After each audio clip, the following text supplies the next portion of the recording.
आज आज हमारी हाथ से हाथ जोड़ो यात्रा है कांग्रेस पार्टी की, जिसमें विस्तार से अभी आधा पौना घंटा प्रेस वार्ता भी करी।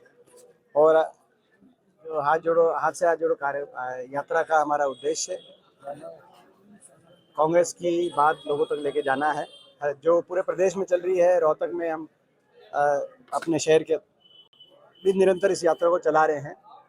इसमें जब 10 वर्ष कांग्रेस पार्टी की सरकार थी, जब मुझे यहाँ से जनप्रतिनिधि का अवसर मिला था, उस समय जितना हो सका था विकास कार्य रोहतक शहर का और लोकसभा क्षेत्र का कराने का हम लोगों ने प्रयास किया था।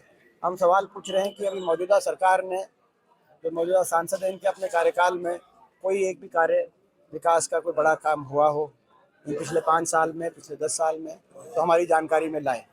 उस समय रोहतक विकास का एक दूसरा शब्द बन गया। रोहतक शहर के विकास की गूंज पूरे देश में गई। आज शहर की इतनी दुर्दशा है, शहरों सड़कों का क्या बुरा हाल है, सफाई व्यवस्था चरमरा गई है, पीने के पानी की व्यवस्था, ड्रेनेज की व्यवस्था, तो हर रूप से सारे प्रश्न हैं। और बाकी जो डिटेल्स हैं वो आपको प्रेस नोट के माध्यम से, वो आपके डिटेल्स प्रेस नोट के माध्यम से। मैं राहुल गांधी जी को इस बात के लिए बधाई देता हूँ कि वो एक अथक मेहनत करने में विश्वास रखते हैं, कर्म में विश्वास रखते हैं।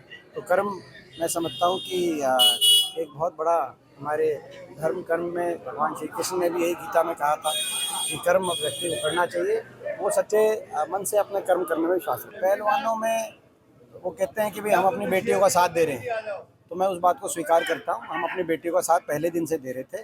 जब तक उनको न्याय नहीं मिलेगा तब तक उन हमारे अपनी बेटियों का साथ देंगे। उनको न्याय दिलाने में सरकार को भी कोई तकलीफ नहीं होनी चाहिए।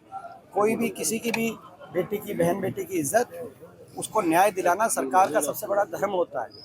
और अगर कोई सरकार किसी बेटी की न्याय की गुहार को अनसुना कर दे और उसके साथ अन्याय करे, चाहे वो बेटी ओलंपिक में विजेता हो या एक कोई साधारण घर से हो, वो कहीं ना कहीं वो सरकार अधर्म कर रही है।